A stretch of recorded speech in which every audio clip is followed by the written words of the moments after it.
Hey, how's it going? So, quickly wanted to go over real quick just how I make a RACI chart. So we're going to do this quick.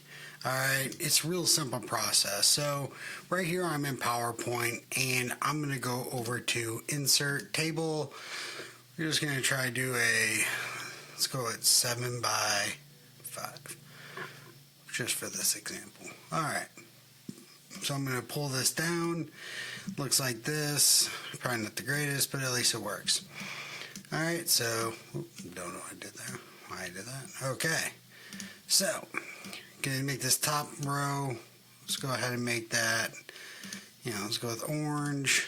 We'll make this row, or this column right here, go ahead and make it a dark gray. Alright, at the top, we're just going to label the project managers and stuff like that. So we'll start off with Bob, who's our sponsor. Then let's go with Sarah as the PM. Then we have just some stakeholders, or actually, let's throw Joe in there. He'll be our assistant PM. Then we'll throw in some stakeholders of like Kevon, Christy, and Katrina. Alright. Then we have the tasks. Alright, task.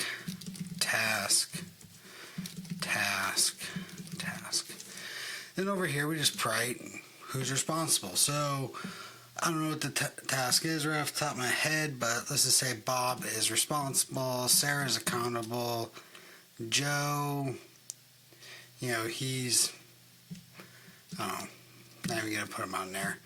Kevon is consulted. Kevon spelled wrong, but let's fix that real quick. Alright, and then you just quickly put across who's what. That's what it really comes down to. So, simple if you're making a quick PowerPoint for a presentation. Or the preferred method I think a lot of people use, you have good old Excel. Right, so again, we're going to start with that top piece.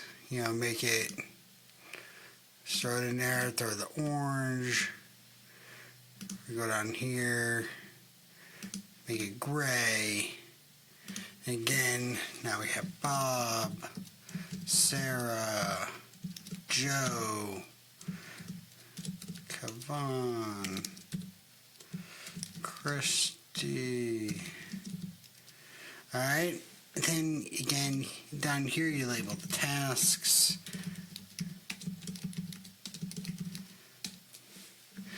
And what I really like about Excel is you can come in here and do your little conditional formatting, come over, we're going to put new rule.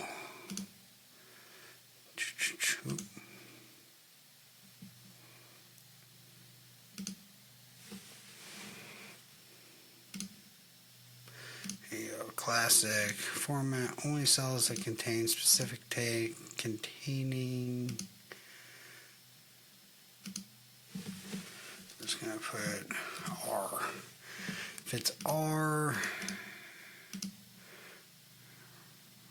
we're just going to fill it in green with guard green, just for this example. Then click name. So now whenever I'm like, hey, Bob's responsible, Joe's responsible, it highlights it what it needs to be. Quick and easy, quick and dirty. It doesn't have to be overly complicated. But if you want to, I'll drop you a template. You can sign up, grab it yourself, and you can go forward from there. Alright, stay motivated, stay dedicated.